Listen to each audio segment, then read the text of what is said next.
Donc pour cette présentation, je suis avec le docteur Anne Lasso, qui est médecin coordonnateur au sein de notre structure, et moi, Stéphane Borin, directeur administratif. On vous fera une présentation de nos structures. Donc d'abord une première partie plutôt sur l'organisationnel et le fonctionnement, et une deuxième partie, le docteur Anne Lasso vous fera un petit topo sur qu'est-ce que la douleur chronique, et avec des petits cas cliniques un petit peu vous illustrer comment nous accompagnons les patients et les partenaires. Alors, quelques mots sur la douleur. Donc, pourquoi la douleur? La douleur, c'est un sujet qui nous concerne toutes et tous. Est-ce que vous pouvez me confirmer que vous voyez le changement de slide? Ok, nickel. Voilà, ce qui est important à savoir, là, c'est un sujet qui nous concerne toutes et tous et à tous les âges, hein, du plus jeune au plus âgé. C'est le premier motif de consultation auprès des médecins généralistes et en urgence. D'après les chiffres de la SFETD, la Société française d'évaluation et de traitement de la douleur, 20 patients des patients qui sont opérés restent douloureux en post-chirurgie. Il est estimé à près de 12 millions le nombre de Français qui ont des douleurs chroniques. On vous présentera par la suite ce qu'on entend par douleur chronique. Et 70% des douloureux chroniques ont un traitement qui est considéré comme inadapté. Donc c'est un sujet d'envergure qui a encore où il y a beaucoup de travail encore à faire et à mettre en place.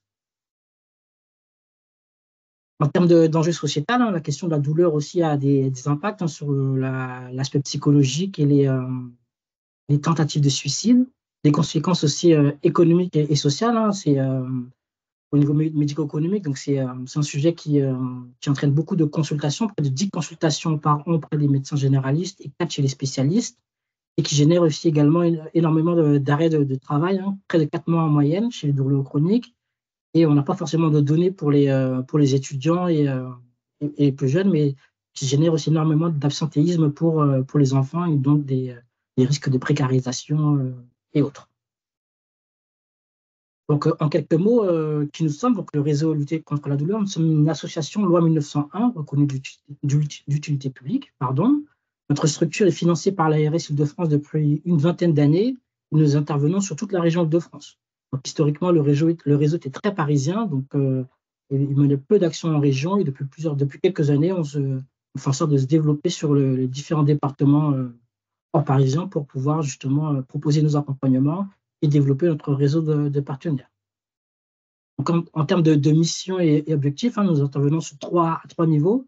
Donc, premièrement, l'accompagnement des professionnels de santé. L'idée, c'est, de par notre expertise, de contribuer à faire monter en compétence les professionnels de santé sur la question de la douleur chronique, comment la repérer, comment l'évaluer, comment identifier les dispositifs à solliciter, les professionnels à mobiliser pour mieux accompagner les patients. Sur un autre versant, nous accompagnons aussi également des patients douloureux chroniques concrètement. Donc, nous avons une file active de patients que nous accompagnons. Et un autre de nos enjeux est de faciliter et fluidifier le lien entre la ville et l'hôpital. Nous intervenons en lien avec les services hospitaliers, en lien avec les dispositifs de ville, les professionnels de santé libéraux. Nous essayons de faire du lien pour favoriser et fluidifier le parcours des patients. Donc, au niveau de l'équipe, nous sommes une petite équipe, 8 salariés aujourd'hui, avec 3 médecins qui ne sont pas à temps plein, bien entendu. Donc, 2 médecins spécialisés dans l'accompagnement de patients adultes, le médecin algologue, dont le docteur Lasso, et notre directrice médicale qui est aussi spécialisée en pédiatrie. Ensuite, au niveau de l'équipe de coordination, nous avons 2 coordinatrices, une infirmière ressources douleur et une psychomotricienne. Et au niveau de la partie administrative, donc il y a moi, une chargée de projet qualité, une assistante de coordination qui fait le lien entre la partie coordination et la partie administrative. Donc c'est l'équipe qui est en charge justement de mener ces différents projets que nous menons en lien avec les différents acteurs de la région. Un petit peu plus clair par la suite. Donc au niveau de notre fonctionnement, au niveau des patients, donc alors que les patients sont inclus dans notre dispositif, ils sont inclus pour une durée de 15 mois. Au niveau du fonctionnement, donc une fois qu'on reçoit le dossier d'inclusion, je vous expliquerai par la suite comment ça fonctionne. Les patients inclus et éligibles à notre dispositif bénéficient d'une consultation d'évaluation d'orientation. C'est une consultation qui est assez longue, 45 minutes à 1 heure pour les adultes, 1h30 à 2 heures pour les enfants. L'objectif, c'est de faire un point sur leur histoire douloureuse, leurs problématiques, leurs besoins. Suite à ça, on va leur proposer d'organiser un temps d'échange quelques jours après. Donc, c'est une consultation excusez-moi, qui est réalisé en binôme entre un de nos médecins coordonnateurs et une de nos coordinatrices. Donc, pour avoir le regard croisé. Suite à ça, quelques jours après, organiser un bilan éducatif partagé. Donc là, c'est un temps d'échange privilégié qui va être organisé entre le patient et une des coordinatrices pour débriefer suite à cette consultation, faire un point sur ses objectifs d'accompagnement, mieux identifier et préciser les besoins, les ressources du patient afin d'affiner et de préciser les objectifs d'accompagnement qui vont être mis en place. Derrière cela, suite à cette consultation et ce bilan, le patient va être orienté via différentes possibilités, soit l'accès au programme d'éducation thérapeutique, selon ses besoins, l'accès à des psychologues pour une évaluation psychologique, s'il n'a pas de kiné ou s'il a besoin de prestations spécifiques, orientation vers des kinés spécialisés selon ses besoins et sa situation. Nous avons aussi la possibilité de faire via nos liens de partenariat avec les centres d'évaluation de traitement de la douleur, donc les services hospitaliers spécialisés dans la douleur. Nous avons la possibilité de faire aussi également des coups de fil pour avoir accès à des solutions comme la TENS, étant donné que nos médecins ne sont pas prescripteurs. C'est des prescriptions qui doivent se faire via des services spécialisés ou des médecins spécialisés. Et en termes d'accompagnement, il y a un lien qui va se créer entre les coordinatrices et les patients. Il y a téléphone, par mail et différents suivis durant ces 15 mois pour voir l'évolution de la situation du patient, adapter si besoin à l'accompagnement et les modalités de suivi. Pour le professionnel qui inclura le patient, le professionnel médecin, lui sera transmis après la consultation un compte rendu de consultation qui présentera un bilan de l'échange et des préconisations d'action. S'il y a des conseils des conseils pour de la prescription ou d'autres types d'orientation, ces éléments seront formalisés pour que le médecin ait un retour et puisse, le médecin traitant qui reste au cœur de la prise en charge, qu'il puisse prendre les décisions et avoir du contenu pour pouvoir accompagner son patient. Selon les situations, nous pourrons aussi organiser des RCP, donc des réunions de concertation pluriprofessionnelle, où c'est des réunions où on réunit différents partenaires qui accompagnent le patient pour pouvoir faire un point ensemble et mettre en place une stratégie partagée. Généralement, les patients douloureux chroniques sont des patients qui consultent beaucoup de professionnels, que ce soit médecins, kinés, psychologues, spécialistes, hospitaliers et autres. Et donc, l'idée, c'est vraiment de réunir les différents partenaires et de faire un point sur déjà toutes les formations disponibles et s'accorder sur une stratégie afin de pouvoir mieux accompagner et encadrer le patient dans son parcours. Les médecins clients et partenaires ont la possibilité aussi de contacter directement l'équipe de coordination, coordinatrice ou médecin, pour avoir des avis téléphoniques, échanger sur des questionnements ou pour avoir des informations particulières sur le suivi du patient. Et voilà, des échanges qu'on fait régulièrement par téléphone ou par mail. Et à la fin de l'accompagnement, un courrier de fin de prise en charge est transmis qui récapitule tout ce qui a été mis en place en lien avec le patient. Donc le professionnel, le médecin, il a la visibilité sur tout ce qui a été fait durant ces 15 mois.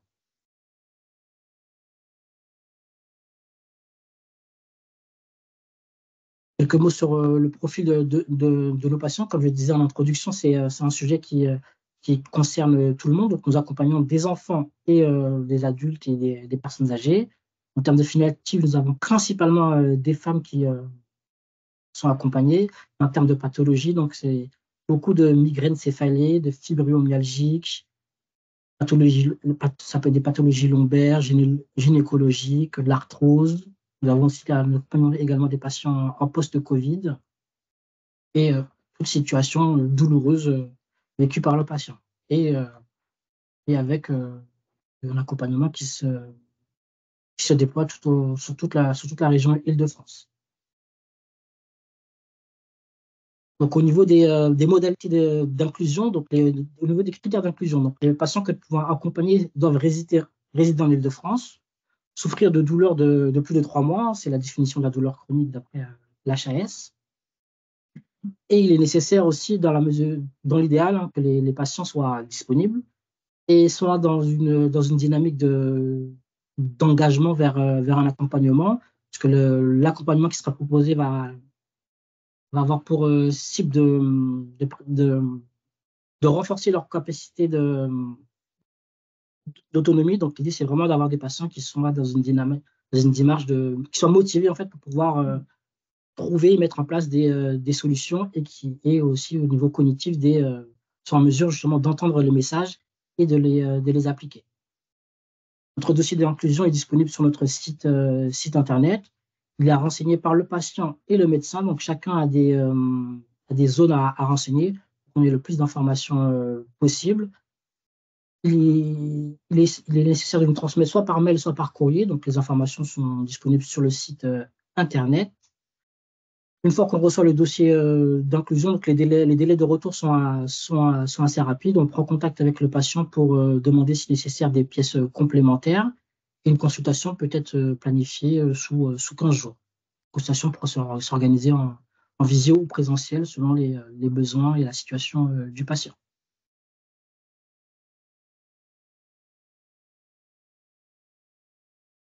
Concernant l'accompagnement des partenaires, parce que j'ai évoqué en introduction que nous accompagnons des patients, mais nous avons aussi vocation à être une ressource pour les professionnels de santé. Donc, nous organisons régulièrement des soirées de sensibilisation à la douleur chronique. Donc, c'est des temps d'échange que nous organisons qui durent 3 heures. Nous organisons 3-4 par an. Et l'idée, c'est de rencontrer les professionnels qui sont intéressés pour monter en compétence sur la question de la douleur, échanger sur leurs difficultés et problématiques, présenter aussi plus spécifiquement les modalités d'accompagnement du réseau. Nous organisons aussi chaque année 1 à 2 sessions de formation à l'éducation thérapeutique, donc la formation certifiante. Dans notre dispositif, nous proposons aux patients des ateliers d'éducation thérapeutique à distance ou en présentiel, en groupe ou en individuel. Et nous avons vocation, en tout cas, à contribuer au déploiement de cette expertise et à faire en sorte qu'il y ait de plus en plus de professionnels formés sur la région. Donc, nous contribuons aussi à former des professionnels qui sont intéressés pour déployer des ateliers avec le réseau. Nous organisons aussi régulièrement des webinaires pour faire des points, des focus thématiques. Donc, le prochain est le 20 juin. Il traitera de syndrome du piriforme. Exactement. Nous organisons également une journée annuelle, cette année qui se déroulera le 13 décembre. Là, c'est une journée de conférences et d'échanges sur différentes thématiques liées à la douleur. Nous essayons justement de proposer des regards des regards pluriprofessionnels, donc toujours avec un regard kiné, un regard psychologue, un regard médical. Nous essayons aussi d'inclure de plus en plus des patients partenaires dans nos projets et nos actions. Donc l'idée, c'est vraiment de se réunir, de discuter et d'échanger, de se mettre à jour aussi sur les dernières nouveautés, les actions, les projets qui peuvent nous permettre de mieux accompagner les patients. Nous organisons aussi régulièrement des RCP, donc des réunions de concertation pluriprofessionnelles.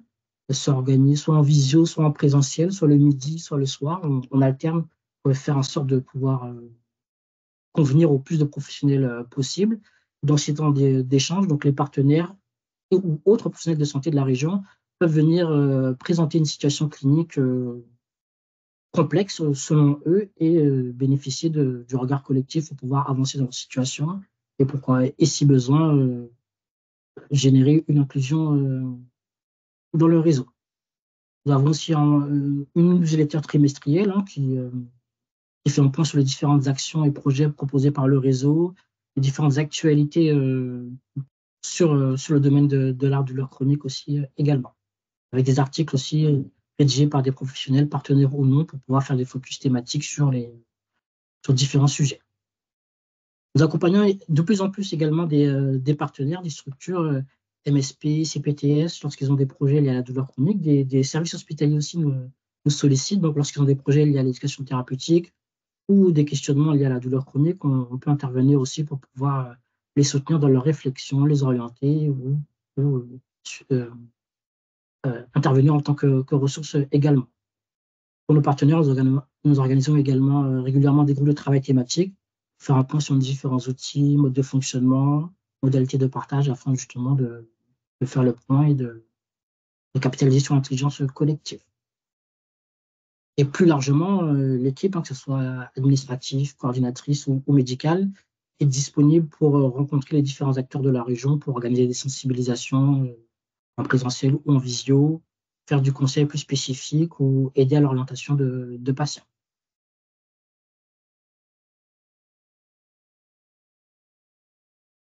quelques mots sur notre programme d'éducation thérapeutique. Donc, c'est un programme qui a vocation à intervenir sur les différents champs bio-psychosocial des patients, donc avec des ateliers qui vont avoir pour vocation, premièrement, d'aider les patients à mieux comprendre leur douleur. Hein. C'est un module d'atelier qui s'appelle Mécanisme de la douleur pour les adultes. Et en fait, la douleur, c'est quoi? Qui est plutôt à destination des enfants et de leurs parents. Il y a aussi des ateliers qui vont aider à mieux comprendre et mieux gérer les prescriptions médicamenteuses. On a aussi des actions qui ciblent plutôt la question du mouvement et du psychocorporel, donc l'apprentissage de techniques de relaxation. Donc, c'est des ateliers qui sont en individuel ou en collectif. Les ateliers en collectif vont se réaliser sur un format de 6 sessions. Avec un animateur, avec 6 à 8 participants, et où les patients vont pouvoir apprendre différentes techniques de relaxation pour pouvoir diminuer leur crise douloureuse et pondérer aussi l'impact de ces crises sur leur vie.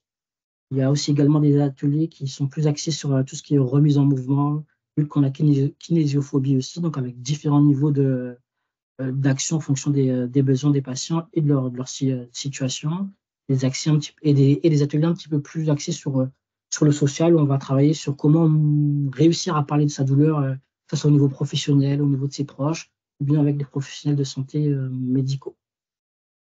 Voilà, c'est l'éventail des ateliers qui sont présents et disponibles aujourd'hui, sachant qu'on travaille régulièrement pour étoffer notre offre. Hein. Nous sommes en train de travailler avec le réseau Morphée pour proposer un atelier faire le lien entre douleur et sommeil, et avec d'autres partenaires aussi pour lier yoga, etc., sur différents champs d'accompagnement. Et dans l'idée, hein, les nouveaux partenaires que nous recrutons pour former à l'éducation thérapeutique ont vocation et la possibilité de pouvoir intervenir sur différents ateliers selon leur expertise, leurs besoins et leur disponibilité. C'est des choses qui se travaillent après lors de l'accompagnement et à différents niveaux d'échange.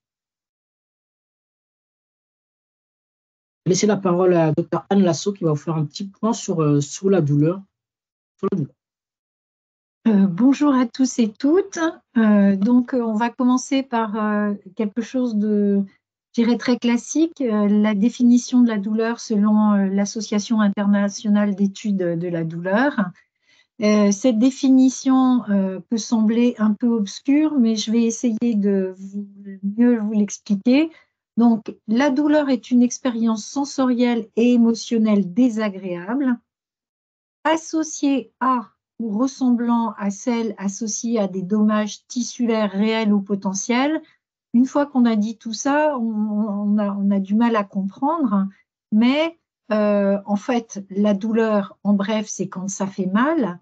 Et quand la deuxième partie de la définition qui parle de ressemblant à celle associée à des dommages tissulaires réels ou potentiels, je vais vous donner un exemple tout simple. Si vous prenez un coup de soleil 3e degré, ça fait mal, ça brûle et localement, il y a une lésion. Ça peut être un coup de soleil ou une brûlure avec de l'eau bouillante. Mais si vous avez une neuropathie, dans le cadre du diabète ou d'autres choses, vous allez ressentir une brûlure sur un territoire de la peau donné, alors qu'il n'y a pas de lésion tissulaire visible au niveau de la peau. Mais c'est une douleur qui doit être prise en charge et c'est une douleur qui fait très mal. Et en ce qui concerne la douleur chronique, c'est que les douleurs ne font pas mal que dans le corps.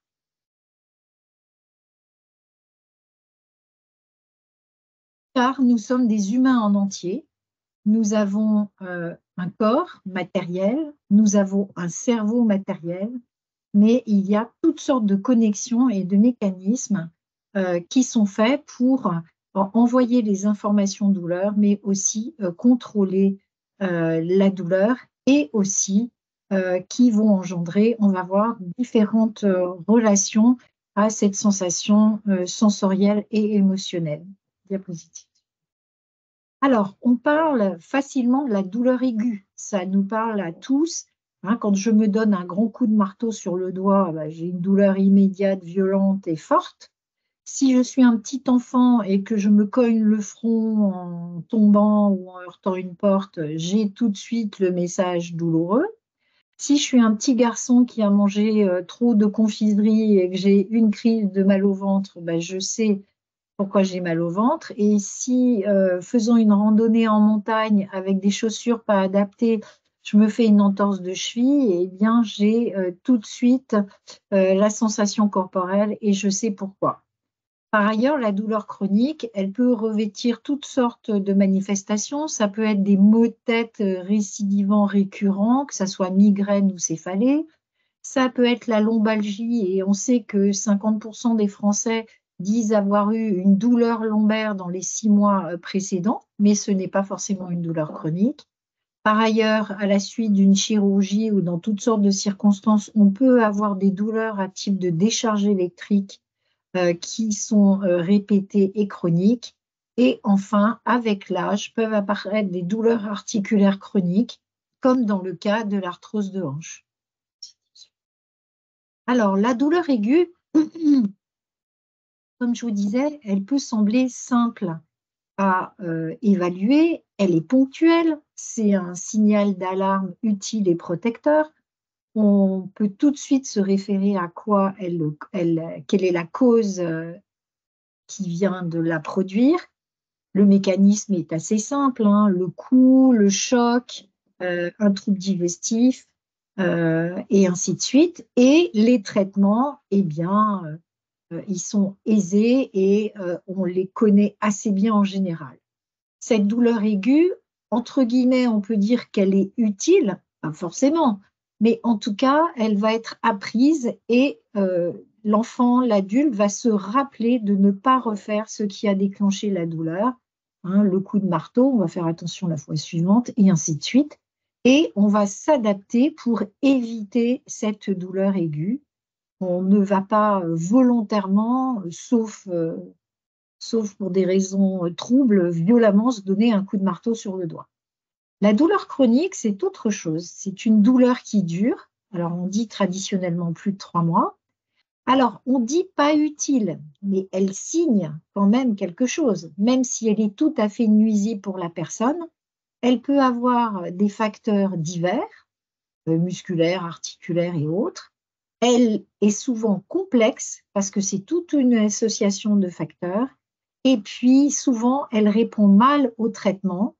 Et tous ces ensembles de choses, la durée, les facteurs, la complexité à comprendre cette douleur, va retentir sur la qualité de vie en agissant sur le moral, sur l'appétit, sur le sommeil, en entraînant une désadaptation à l'effort, une tristesse, une fatigue et engendrant toutes sortes de désordres au niveau du travail et de la famille. Les 4 composantes de la douleur sont très intéressantes parce qu'elles vont rendre compte de ce qui se passe dans la douleur chronique. La première composante, qui est finalement facile à comprendre, c'est la composante sensorielle, ce que je sens dans mon corps. C'est-à-dire, j'ai mal où? J'ai mal combien? Même si les échelles d'évaluation de la douleur peuvent sembler simplistes. Oui, donnez une note à votre douleur entre 0 et 10. Bon, d'accord, une fois qu'on a dit ça, mais on peut utiliser d'autres échelles. Par exemple, l'échelle verbale simple. Est-ce que vous n'avez pas de douleur, une douleur faible, moyenne, forte, extrêmement forte? Donc, on a dit où. Ensuite, on peut dire quand aussi. Est-ce que c'est plutôt le matin au réveil? Est-ce que c'est plutôt en fin de journée? Est-ce qu'il y a des facteurs déclenchants? Et ainsi de suite. Et puis, donc, aider la personne à circonscrire sa douleur. Mais ça peut être complexe parce que les douleurs peuvent être diffuses. Et c'est souvent le cas dans la douleur chronique. Ce n'est pas juste une douleur très localisée. Cette douleur ressentie dans le corps va avoir un retentissement émotionnel. Qu'est-ce que je ressens? Est-ce que je ressens de la colère? Est-ce que je ressens une peur très intense qui peut aller jusqu'à la panique? Est-ce que cette douleur me rend triste? Est-ce que cette douleur me fait très peur et me donne envie de pleurer? Est-ce que cette douleur me rend agressif? Et donc, tous ces éléments émotionnels peuvent être associées à différents moments de cette douleur qui dure. Et puis, il y a la composante cognitive. Qu'est-ce que je pense de cette douleur? Est-ce que c'est une douleur qui me fait tellement peur que j'ai peur de mourir? Est-ce que je commence à cogiter, comme on dit? Oui, c'est sûr, j'ai pas de chance, j'ai toujours des problèmes, je suis, entre guillemets, maraboutée, je n'ai que des choses graves et tristes dans ma vie. Et tout ce processus cérébral va interférer sur le ressenti de la douleur. Et là on a mis en dernier la composante comportementale, en fonction de ma douleur, de mon ressenti émotionnel et de ce que j'en pense, qu'est-ce que je vais faire? Et la composante comportementale est très importante. Est-ce que je vais, par exemple, je sais que de mettre une bouillotte chaude, ça me fait du bien. Il y a un problème? Est-ce que je vais en parler à mon médecin? Est-ce que je vais me mettre à part des autres, m'isoler? Est-ce que je sais ce qu'il faut que je prenne ou pas comme médicament pour contrôler ma douleur? Est-ce que je vais abuser des médicaments? Est-ce que je vais m'exclure de mon travail, de ma vie de famille, et ainsi de suite? Et aussi, est-ce que chaque fois que j'ai mal, eh bien, je vais me coucher, je ne fais plus rien et je me désintéresse tout à fait de ce qui est habituellement mon moteur de la vie. Donc, ces 4 composantes sont très importantes dans le cadre de la douleur chronique parce qu'elles vont se moduler tout au long des jours, des semaines et des mois. Le modèle cognitivo-comportemental de la peur liée à la douleur est très intéressant parce qu'il nous explique, il nous montre que peut se créer une spirale et il va falloir trouver le moyen de sortir de cette spirale. Au début, il y a une lésion, une douleur, un effort et si on a assez peu peur des circonstances, bon, même si on a un peu mal au dos, on va continuer à bouger et finalement, on va finir par guérir. Par contre, si dans le contexte de cette expérience douloureuse, tout de suite, on se met à avoir des émotions de peur, de panique, de commencer à psychoter, entre guillemets, et de s'orienter vers le catastrophisme, c'est sûr, j'ai une maladie mortelle, dramatique, je ne vais jamais guérir, je ne vais jamais m'en sortir, eh bien, on a peur du mouvement. Et comme on a peur du mouvement, on se déshabitue de l'effort et ceci va entraîner des conséquences douloureuses.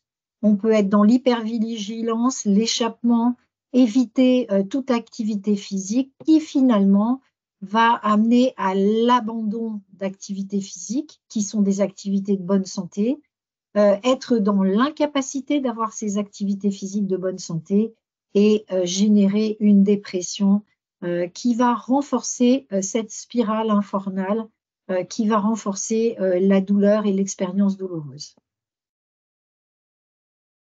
Les principales pathologies de la douleur chronique, on peut citer la fibromyalgie, tout ce qui est lombalgie, lombosciatique récidivante, les migraines qui peuvent être extrêmement invalidantes, les céphalées de tension, les céphalées chroniques, les migraines de l'enfant et de l'adolescent, et ma collègue, le docteur Juliette Andregalien, est spécialisée dans ce domaine et prend en charge les enfants, les adolescents et leurs familles pour ce domaine.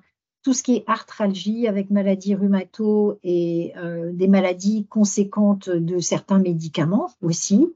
Tout ce qui est névralgie cervico-thoracique, post-chirurgie du sein, ou tout ce qui est névralgie après la prise en charge des patients pour des cancers. Hein, ça peut être des douleurs neuropathiques post-chimiothérapie, vulvodynie, endométriose, et puis aussi syndrome de Covid long depuis 4 ans. J'ai voulu vous présenter 2 cas cliniques.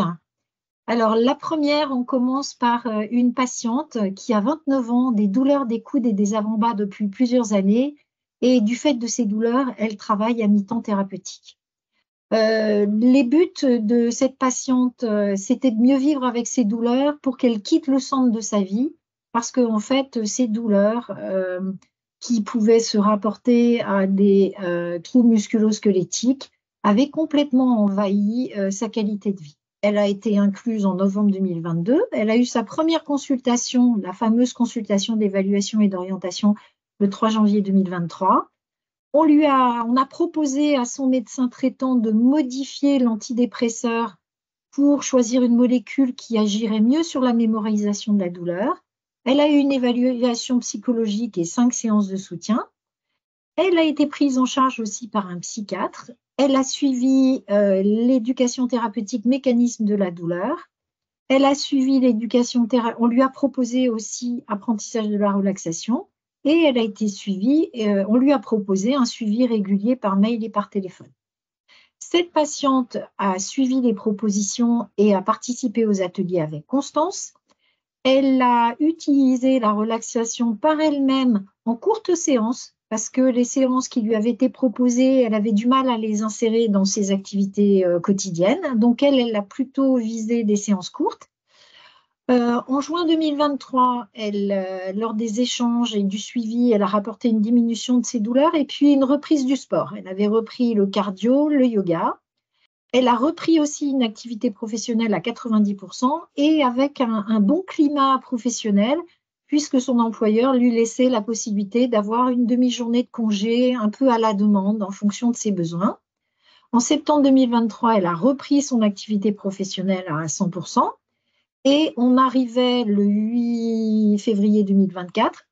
C'était la fin de parcours LCD. Elle a annoncé qu'elle prend une année sabbatique pour travailler dans une association. Et la semaine dernière, nous avons eu un mail. Donc, elle a commencé son travail associatif. Elle est très contente. Elle a quasiment plus de douleur. Et dans sa nouvelle activité professionnelle, elle est beaucoup moins sur clavier et elle n'a plus du tout ce type de problème. Voilà, donc une patiente pour laquelle le suivi a été bénéfique et lui a permis de remplir son but, à savoir d'évacuer la plus grande partie de ses douleurs dans sa vie. Par contre, pour la patiente suivante, on n'a pas toujours cette chance-là et cet engagement. C'est une dame de 58 ans qui avait une fibromyalgie traitée depuis 2008 avec une grosse intoxication tabagique et une BPCO, une bronchopneumopathie chronique obstructive, une colopathie, un syndrome des jambes sans repos et elle était appareillée pour syndrome d'apnée du sommeil, ce qui était positif. Les buts de la patiente, au départ, c'était de diminuer les douleurs pour être plus active, car au quotidien, elle avait des douleurs à 7 sur 10. De même, elle a été incluse en janvier 2023. Elle a traîné pour qu'on puisse qu'elle participe à sa consultation d'évaluation et d'orientation. Donc, il y a eu 2 mois de délai, non pas de notre fait, mais du fait de son fait. On lui a proposé mécanisme de la douleur, apprentissage de la relaxation pour diminuer le stress et la colère, parce qu'on avait évalué qu'il y avait énormément de stress et de colère dans sa première consultation. On lui a proposé un atelier de remise en mouvement et comme les autres patients, elle a eu un suivi régulier par mail et par téléphone. Alors, le déroulé de son suivi, elle a participé finalement assez vite à l'atelier mécanisme de la douleur. Par contre, pour la première séance de relaxation, ça a été très retardé. Elle n'a pas donné suite à l'atelier remise en mouvement. Elle a participé à une deuxième séance de relaxation, mais très, très décalée au mois de septembre. Et puis, c'est une patiente qui ne donnait pas suite ni aux appels téléphoniques ni aux mails. Et en fait, entre-temps, elle a changé d'objectif, arrêté de fumer. Et finalement, à la fin de son parcours en avril 2024, ses douleurs ne s'étaient pas modifiées. Elle n'avait pas progressé pour le sevrage tabagique. Et par contre, élément positif, elle envisageait de refaire de la kinésithérapie.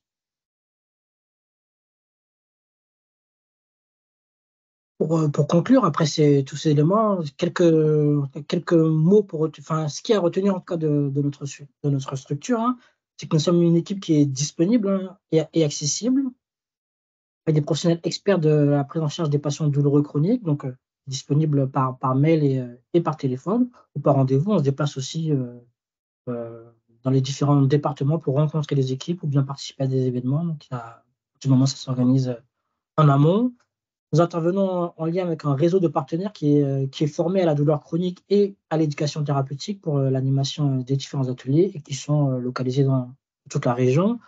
Comme toute structure, nous sommes toujours à la recherche de nouveaux partenaires, de nouvelles expertises, intéressés pour développer de nouveaux projets. Donc, si vous êtes intéressé ou si vous connaissez des professionnels qui seraient intéressés, n'hésitez pas à leur transmettre nos coordonnées pour qu'on puisse échanger, apprendre à se connaître et voir quels sont les projets et synergies possibles.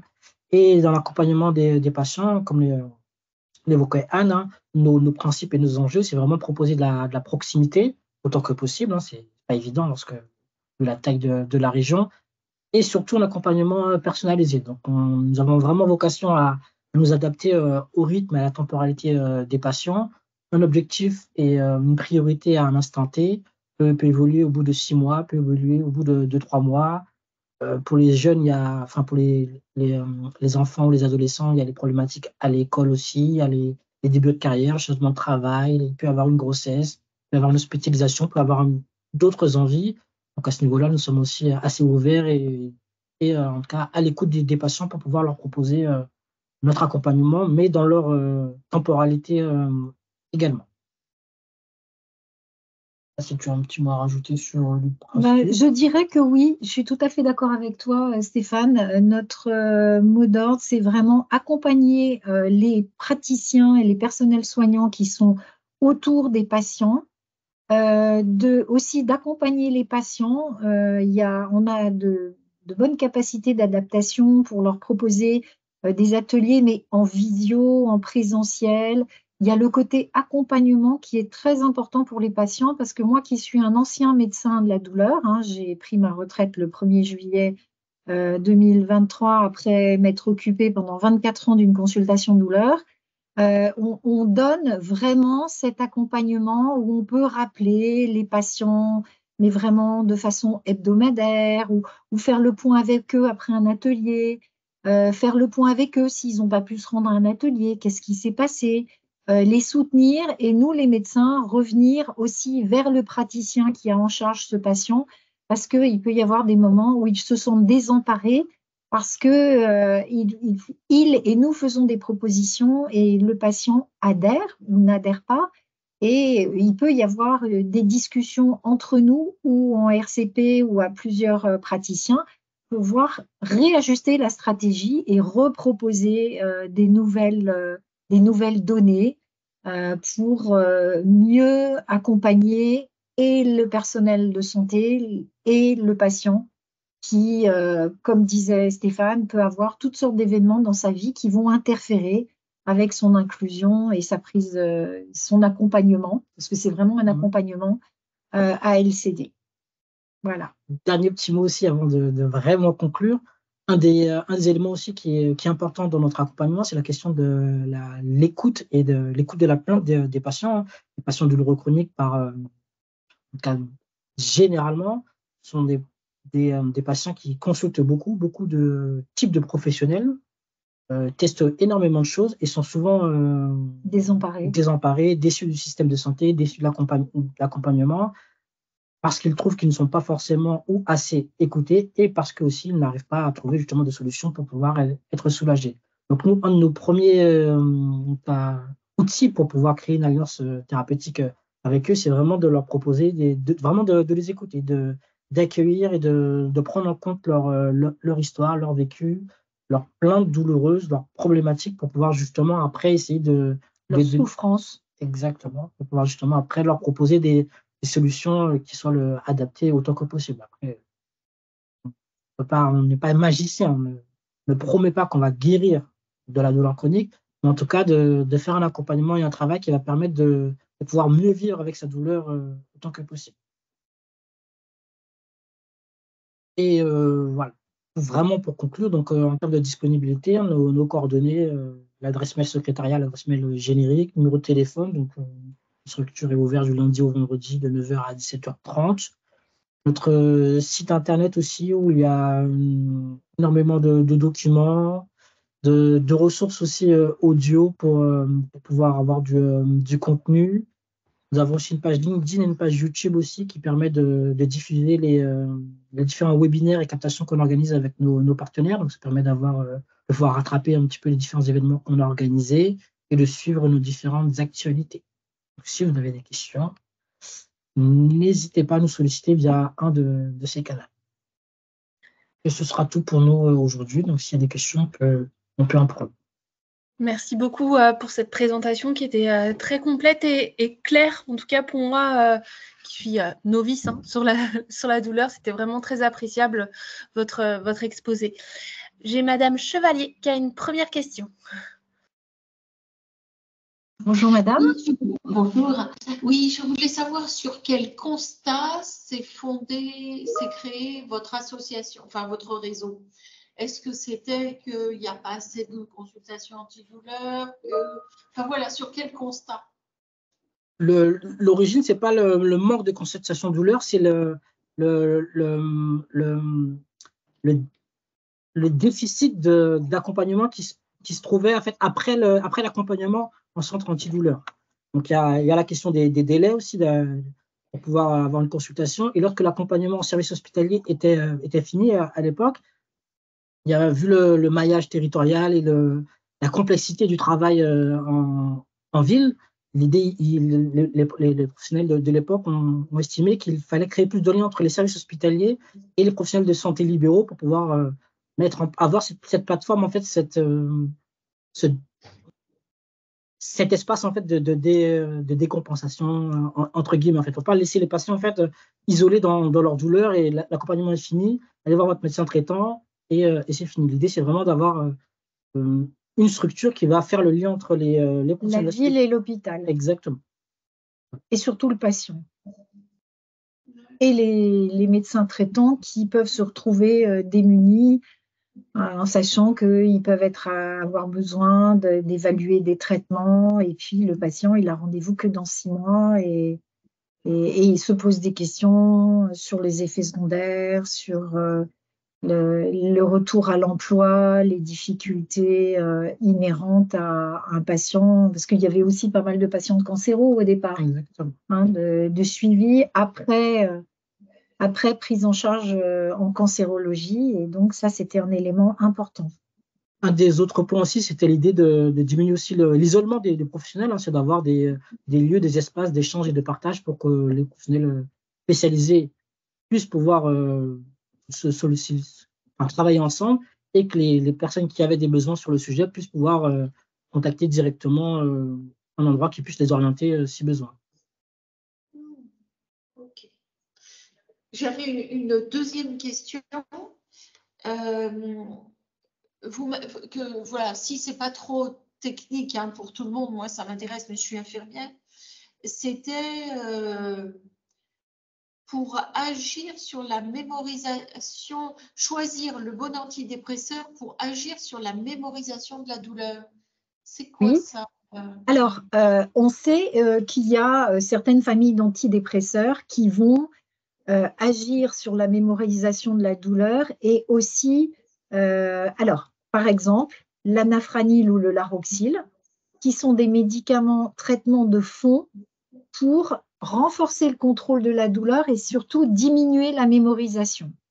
Mais dans ce type d'action, alors, qui agit moins sur la mémorisation, mais plus sur le contrôle de la douleur, il y a la famille des médicaments, des inhibiteurs de recapture de la sérotonine, qui vont agir en renforçant le contrôle interne de la douleur, en améliorant la sérotonine, la dopamine, les adrénalines, et que sont les inhibiteurs de capture de la sérotonine. Alors, du Loxétine, c'est le Cymbalta, des Roxates, un peu le Prozac, et puis des médicaments antidépresseurs qui sont plus mixtes, comme la venlafaxine ou la sertraline. Et donc, ces médicaments, on sait, remettre les batteries du contrôle de la douleur mieux. Certes, ils sont faits pour agir aussi sur le moral et ainsi de suite, mais ils ont une action, je dirais, physiologique, physique, sur la production de toutes ces hormones qui permettent d'améliorer le contrôle de la douleur. Il y a des zones dans le cerveau, je n'ai pas mis la carte des zones du cerveau qui correspondent peu ou prou à la composante sensoridiscriminative, émotionnelle, cognitive, mais alors toutes ces zones du cerveau sont connectées entre elles, mais ces molécules agissent en particulier sur des zones cérébrales pour lesquelles on sait qu'elles agissent.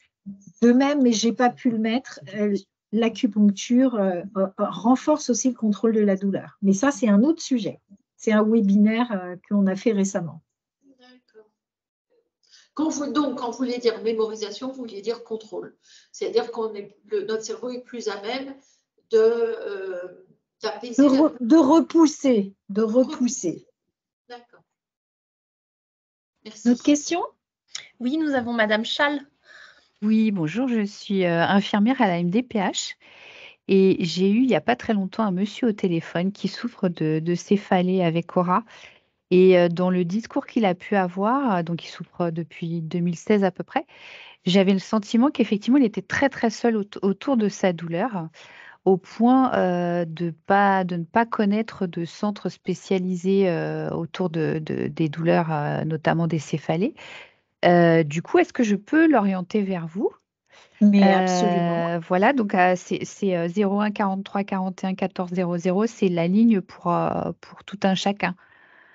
Oui, absolument. Ok. Et puis la deuxième question, c'était autour effectivement de la partie que le médecin remplit. Cette partie, j'imagine, pour pouvoir rentrer dans le protocole, est obligatoire, passer par un médecin pour pouvoir entrer dans le dispositif.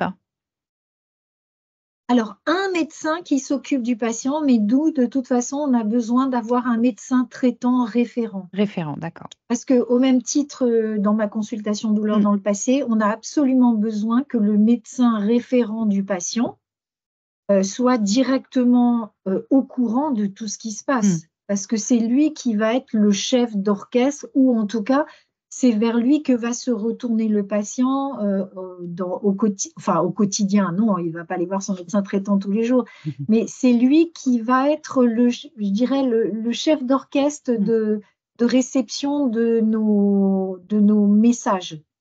Mais le groupe de médecins qui s'occupe d'un patient reçoit les comptes rendus. Par exemple, si un patient a un médecin traitant, un rhumato, un cardiologue et, je ne sais pas moi, un pneumo parce qu'il a une pathologie cardio-pulmonaire, eh bien, chacun de ces médecins va recevoir les comptes rendus édités et les éléments de suivi de ce patient. Oui, c'est ce qui permet la traçabilité.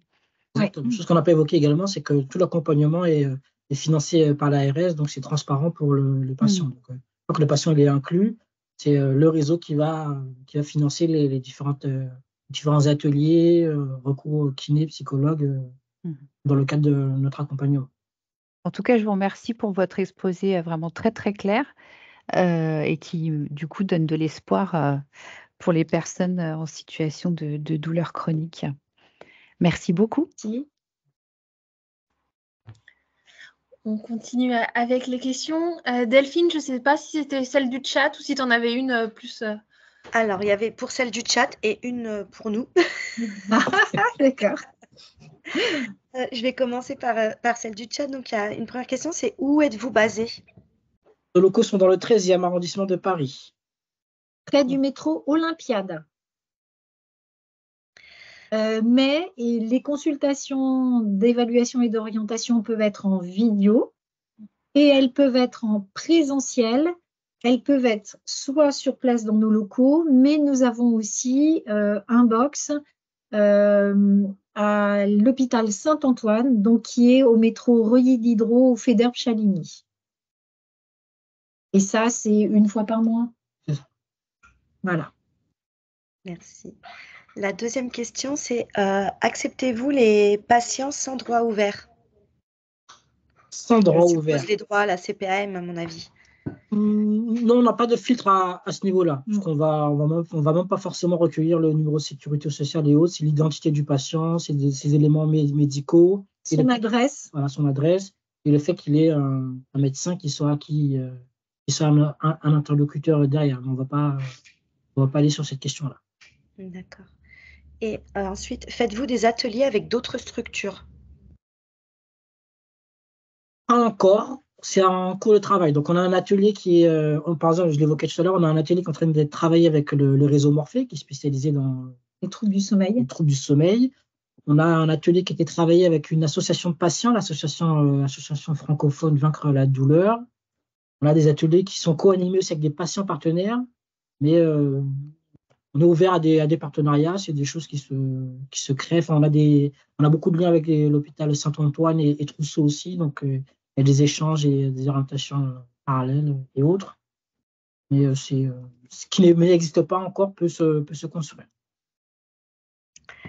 Alors ensuite, pour Leïla qui est kiné, concernant des formations paramédicales pour nous donner des pistes dans le quotidien ou pour aider à convaincre les patients à consulter. D'ailleurs, Leïla a levé la main, donc je ne sais pas si c'est la même personne. Oui, c'est moi. Bonjour. Merci pour la présentation, c'est super intéressant. Moi, je suis kiné nouvellement en libéral et du coup, on a beaucoup de patients qui ont des douleurs chroniques, effectivement. Et en fait, je veux savoir, est-ce que vous faites des formations, même d'écoute active ou des petites choses comme ça, pour qu'on puisse avoir des petites pistes au quotidien, parce que nous, en kiné, on n'est pas forcément trop formés à tout ça. On est très physique. Donc, si vous avez des petites formations paramédicales pour qu'on puisse se dépatouiller un peu dans le quotidien et puis après aider les patients à les convaincre de consulter leur médecin traitant pour ensuite aller vers des consultations de douleur. On a beaucoup de patients qui sont très réfractaires à tout ça et qui restent dans leur douleur chronique et vivent grâce à ça, en fait, finalement. C'est la composante cognitive dont je n'ai pas parlé, qui est ce merveilleux malheur. Qui m'évite de faire plein de trucs qui me cassent les pieds, de déléguer à quelqu'un d'autre. Mais ces patients sont dans une grande souffrance de toute façon. Pour répondre à votre questionnement, on n'a pas forcément de formation sur ce type-là. Aujourd'hui, on a uniquement un module de sensibilisation et on travaille à d'autres modules justement pour cibler des besoins plus spécifiques. Mais en tout cas, c'est intéressant d'avoir votre retour et ce besoin. Donc, ça peut être des choses qui peuvent être travaillées. Exactement. D'accord, donc on n'a pas actuellement. Ok, ça marche, c'est gentil. Merci. Je reprends un petit coup la main. Les ateliers sont-ils en individuel ou en groupe? Il y a des ateliers en individuel et en groupe. Donc, globalement, tout ce qui est lié au mouvement, ce sera que du collectif. L'apprentissage de relaxation, ça peut s'organiser en individuel. Et, principalement, c'est plutôt l'apprentissage de la relaxation qui peut se faire en individuel. Sinon, globalement, c'est plutôt du groupe sur les ateliers. Et après, en fonction des situations, on peut essayer, on peut trouver des modalités d'organisation différentes. Et puis, il y a aussi le fait qu'il y a des ateliers qui peuvent se faire en visio. Donc, pour les patients, c'est quand même, ils bénéficient d'un atelier, mais s'ils habitent au fin fond de l'Oise, ils ne sont pas obligés de venir à Paris. Et donc, ça, c'est un élément important pour leur permettre d'accéder à, que ce soit la consultation d'évaluation ou d'orientation, ou à des ateliers, ou à différentes choses. Sachant que la question aussi de la modalité de l'atelier, que ce soit individuel ou groupe, fait partie aussi des éléments qu'on évalue. Qu'on évalue aussi, parce qu'on sait qu'être justement par rapport à la problématique douloureuse chronique, il peut y avoir aussi un isolement social et autres. Donc, commencer sur l'individuel et finir sur du groupe peut être aussi des éléments de la stratégie d'accompagnement mis en place ou inversement. Ça peut dépendre vraiment des situations. La dernière question, avez-vous des traducteurs? On n'a pas de partenariat avec des organismes de traduction spécifiques. On a les signes de nos partenaires et des langues qu'ils parlent, autre langue que le français qu'ils parlent. Donc, selon les situations, on peut pouvoir les mobiliser. Ou sinon, on peut essayer de se rapprocher de ressources externes. On n'a pas de partenariat aujourd'hui concret à ce niveau-là. Et alors, je vais prendre quelques petites secondes pour ma question. Si Aurélie m'autorise. Nous, au niveau du DAC, on est régulièrement sollicité pour des patients avec des syndromes douloureux complexes, avec des patients qui souvent voient pléthore de médecins somaticiens spécialistes, qui renvoient régulièrement vers la psychiatrie, mais avec des patients qui souvent sont réfractaires à aller à ces consultations psychiatriques. Est-ce que à ce moment-là, on peut quand même vous solliciter pour peut-être faire le lien ou refaire le point avec ces patients qui parfois voient même plusieurs praticiens de la même spécialité, c'est-à-dire qu'ils voient 2-3 neurologues, 1 ou 2 rhumatos, et qui finalement, quand nous on arrive sur la situation, ne savent même plus où ils en sont parce qu'ils ont Bien sûr. rencontré tellement de monde, et nous là, ça quand même dépasse régulièrement nos compétences professionnelles. Est-ce que là, on peut vous solliciter à ce moment-là pour un peu faire du lien ou reprendre son parcours médical avec le patient? C'est pour ça que les ateliers, par exemple, mécanisme de la douleur, les patients, quasiment tous nos patients ont l'atelier mécanisme de la douleur. Et ça permet de reparler avec eux. De même, moi, j'ai eu la chance de participer à des consultations ethnopsie dans le cadre de la douleur. Et ça, c'est très intéressant parce qu'il y a toute la dimension psychologique et, je dirais, parcours de vie. On a une petite formation à l'arbre de vie. On a aussi des ateliers, un atelier qui est en train de monter, c'est du storytelling, où les patients deviennent acteurs de l'histoire. Exactement. Et donc, ça, c'est une autre façon d'échanger avec les patients. Mais en tout cas, voilà, par rapport au profil de patient que vous évoquez, oui, on peut être une ressource. On peut être une ressource. C'est des patients qu'on côtoie régulièrement. Oui. Et donc, voilà, après, en fonction de leur situation, si la douleur n'est pas forcément au premier plan et que l'aspect psychiatrique est trop prenant, on va en tout cas essayer d'accompagner pour d'abord travailler sur cette partie-là avant de pouvoir intervenir sous la douleur. Mais s'il y a possibilité d'intervenir sur la partie douloureuse et d'accompagner pour le soutien psychologique, psychiatrique derrière, on peut intervenir à ce niveau-là également. Moi, ayant eu une consultation douleur pendant très longtemps, je peux tout à fait discuter avec ces patients et leur expliquer, essayer de voir avec eux tout ce qui se passe et quels bénéfices. Parce que le problème des consultations, c'est que c'est toujours trop rapide. Et par contre, on a la chance dans les consultations douleur ou pour nos CEO, on a le temps de parler avec les patients. C'est-à-dire de détailler avec eux, de leur expliquer qu'ils ne sont pas fous, mais ils sont peut-être très, très déprimés, qu'ils ont été très malmenés par la vie, qu'ils ont ce qu'on appelle un syndrome post-traumatique, et ainsi de suite. Et donc, faire rentrer cette dimension du psychologique et de la souffrance morale dans leur douleur, et le reconnaître et les aider à prendre cette dimension-là, qui est une dimension très importante. Merci. Je ne suis pas psychiatre, mais on peut parler avec eux et leur donner des éléments pour qu'ils appréhendent le bénéfice, ou en tout cas quels avantages, qu'est-ce qui peut se passer pour eux pour qu'ils aillent mieux. Merci beaucoup. En tout cas, pour cette présentation, on a eu beaucoup de retours positifs déjà dans le chat. Comme le précisait Delphine dans le chat, les documents vous seront envoyés par mail à l'ensemble des participants. N'hésitez pas même à noter votre adresse mail dans le chat parce que parfois, voilà, vous n'êtes pas forcément inscrit et c'est des mails qui sont transférés entre vous. Donc, n'hésitez pas à vous y inscrire. Comme ça, je pourrai vous transférer les prochaines invitations, mais aussi les éléments concernant la présentation du réseau Lutter contre la douleur. En tout cas, encore merci beaucoup, Monsieur Borin et Dr Lasso pour cette présentation. Et puis, au plaisir de retravailler avec vous. En tout cas, merci beaucoup et nous savons combien votre travail est important pour accompagner toutes ces personnes, douloureuses ou pas, mais qui ont besoin qu'on mette tout notre savoir et notre savoir-faire pour les accompagner. Merci à toutes et tous et de toute façon, on se tient au courant pour potentiels projets à venir. Merci beaucoup.